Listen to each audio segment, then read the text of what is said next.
Assalamualaikum warahmatullahi wabarakatuh, selamat berjumpa kembali dalam materi biologi kelas 11, dengan saya Devri Yogaswara.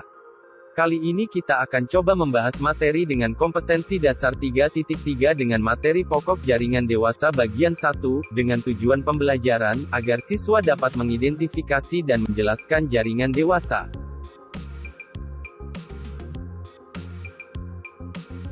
Jaringan dewasa atau permanen, ciri-cirinya adalah 1. Tidak melakukan aktivitas pembelahan. 2. Sel-selnya berukuran relatif besar. 3. Mengalami penebalan pada dinding sel sesuai dengan fungsinya. 4. Sel-selnya memiliki vakuola yang besar. 5. Terdapat ruang antar sel. Kadang-kadang sel-selnya telah mengalami kematian.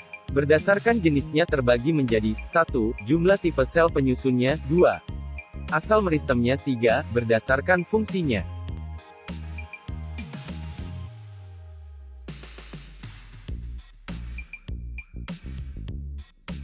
Berdasarkan jumlah tipe sel penyusunnya terbagi menjadi 1. Jaringan sederhana atau jaringan homogen terdiri satu tipe sel. Contohnya, parenkim, sklerenkim, kolenkim.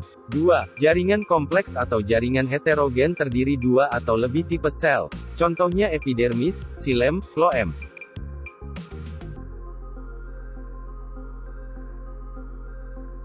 Berdasarkan asal meristemnya terbagi menjadi 1. Jaringan primer. 2. Jaringan sekunder.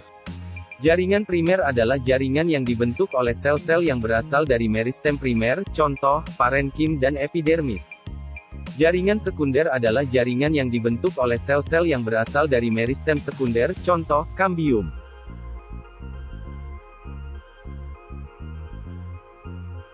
Adapun berdasarkan fungsinya terbagi menjadi jaringan pelindung atau epidermis. Ciri-cirinya antara lain, 1. Sebagai pelindung dari gangguan mekanik, patogen, atau kehilangan air dan nutrisi lainnya. 2. Sebagai sekresi getah. 3. Membatasi penguapan pada tumbuhan. Jaringan dasar atau parenkim. Ciri-cirinya antara lain, tersusun dari sel-sel hidup yang berukuran besar, letak selnya tidak terlalu rapat, bentuk selnya polihedron. Jaringan pengangkut atau vaskuler, contohnya antara lain, xilem dan floem. Jaringan penyokong atau penguat, ciri-cirinya antara lain, tersusun dari sel-sel yang hidup, penebalan dinding sel tidak teratur, sel dapat mengandung kloroplas dan tanin. Jaringan sekretoris, adalah sekumpulan sel yang berfungsi menghasilkan suatu zat, dan disebut juga kelenjar internal. Berdasarkan tempat penyimpanan materi yang akan disekresikan, ada dua macam sekresi, yaitu sekresi intraseluler dan sekresi ekstraseluler.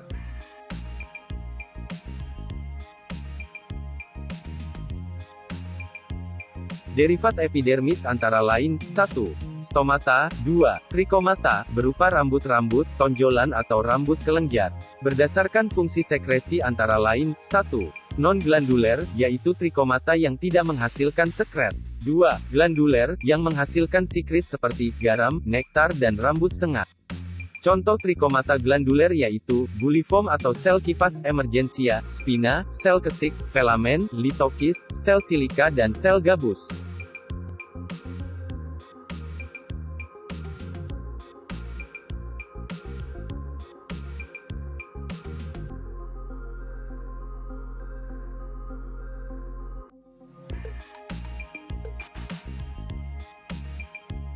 Berdasarkan fungsinya, jaringan parenkim dibagi menjadi 6, yaitu sebagai berikut. 1. Parenkim asimilasi, merupakan parenkim yang dapat melakukan fotosintesis, karena memiliki klorofil.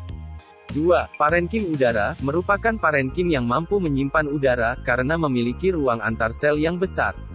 3. Parenkim penimbun, merupakan parenkim yang berfungsi sebagai tempat penyimpanan cadangan makanan, karena memiliki vakuola yang berukuran besar. 4. Parenkim penutup luka, merupakan parenkim yang bersifat meristematik, karena melakukan pembelahan diri untuk generasi parenkim baru. 5. Parenkim pengangkut, merupakan parenkim yang terdapat di sekitar xilem dan floem. Parenkim pengangkut memiliki sel-sel yang bentuknya memanjang sesuai dengan arah pengangkutannya. 6. Parenkim air, merupakan parenkim yang mampu menyimpan air. Berdinding sel tipis dengan vakuola besar yang berisi cairan agak berlendir. Berdasarkan bentuknya, jaringan parenkim dapat dibedakan menjadi 4, yaitu sebagai berikut. 1. Parenkim palisade, merupakan parenkim yang sel-selnya berbentuk memanjang, tegak, dan mengandung banyak kloroplas. 2. Parenkim bintang, actinenkim, merupakan parenkim yang sel-selnya berbentuk seperti bintang dan saling bersambungan di bagian ujungnya. 3. Parenkim lipatan, merupakan parenkim yang dinding selnya mengalami lipatan ke arah dalam dan banyak mengandung kloroplas. 4. Parenkim bunga karang atau parenkim spons, merupakan parenkim yang memiliki sel-sel dengan bentuk tidak teratur dan ruang antar sel yang besar.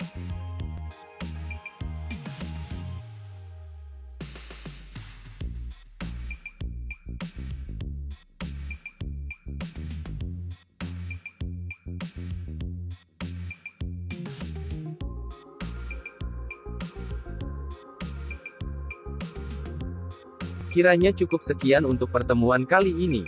Kita lanjutkan pada pertemuan selanjutnya. Dan saya akhiri, wassalamualaikum warahmatullahi wabarakatuh. Stay safe and healthy.